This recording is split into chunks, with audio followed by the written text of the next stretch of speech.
ಇಲ್ಲಿ ಯಾವ ಸಂಖ್ಯೆ ಇರ್ತದೋ ಅದೇ ಸಂಖ್ಯೆ ಇಲ್ಲಿ ಬರ್ತದೆ, ಹೌದಲ್ಲ? ಸಿಮಿಟ್ರಿ ಅಂತ ಕರಿತೀವಿ. ಓಕೆ, ಇದು ಒಂದೇದು ಟೇಬಲ್ನಲ್ಲಿ ಏನು ಸಿಕ್ತು ನಿಮಗೆ? ಇವೆಲ್ಲ ಸ್ಕ್ವೇರ್ ನಂಬರ್ ಅದಾವ ಅನ್ನೋದು ಗೊತ್ತಾಯ್ತು ನಿಮಗೆ. ಇವೆಲ್ಲ ನೀವು ಸ್ಕ್ವೇರ್ ನಂಬರ್. ನಂತರ ಇಲ್ಲಿ 6 ಬಂದ್ರೆ ಇಲ್ಲಿ 6 ಬತ್ತು, ಇಲ್ಲಿ 12 ಬತ್ತು, ಇಲ್ಲಿ 12 ಬತ್ತು, ಈ ರೀತಿ ಬರ್ತಾ ಹೋಗ್ತದೆ. ನಂತರ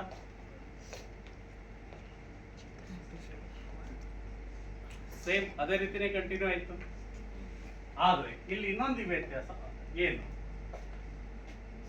9, 8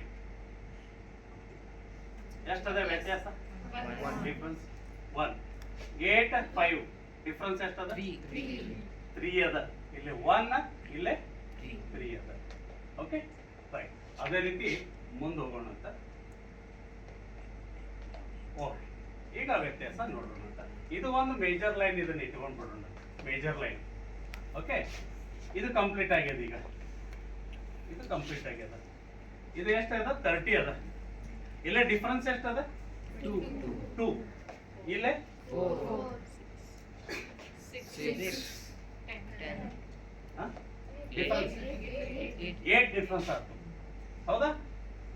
ಇಲ್ಲಿದಿಂದ 2 ಡಿಫ್ರೆನ್ಸ್, 4, 6, 8 ಈ ರೀತಿ ಡಿಫ್ರೆನ್ಸ್ ಆಗ್ಕೋತ ಹೋಗ್ತದೆ.